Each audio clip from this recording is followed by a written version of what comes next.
Understanding fetal pole development concerns. Hello everyone! In today's video, we're going to address a very important topic concerning early pregnancy ultrasounds. What happens if the fetal pole does not develop during the ultrasound at 8 weeks? This question might come up if you've had an ultrasound at around 8 weeks gestation and the sonographer didn't observe a fetal pole. What is a fetal pole? To start, let's define what a fetal pole is.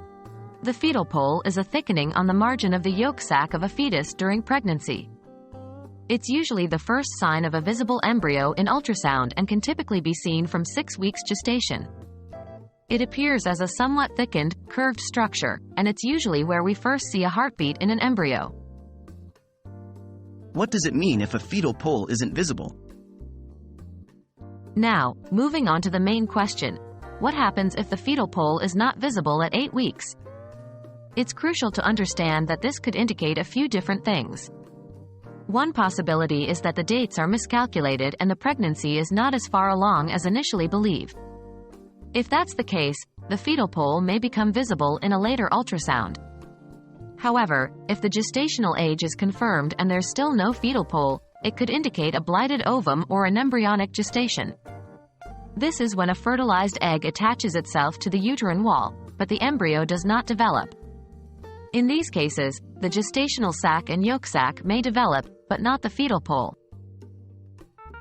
What next if fetal pole is not seen? So, what's the next step if no fetal pole is seen at 8 weeks? If the pregnancy is indeed at 8 weeks and no fetal pole is observed, it's usually recommended to have a follow-up ultrasound to confirm.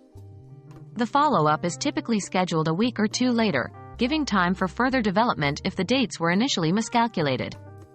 If the absence of a fetal pole is confirmed on a subsequent ultrasound, it usually indicates a miscarriage, specifically a type called a blighted ovum or an embryonic gestation. From there, your healthcare provider will discuss options with you, which could include waiting for the body to pass the pregnancy naturally, medication to expedite the process, or a surgical procedure called a dilation and curettage, DNC. In conclusion, the absence of a fetal pole at 8 weeks could mean several things. It's critical to follow up with your healthcare provider to understand what this means for your specific situation. Remember, every pregnancy is unique and what happens in one may not necessarily happen in another. We hope this video has provided some clarity on the topic. Please don't hesitate to reach out to your healthcare provider with any concerns or questions you might have. They're there to help guide you through this potentially challenging time.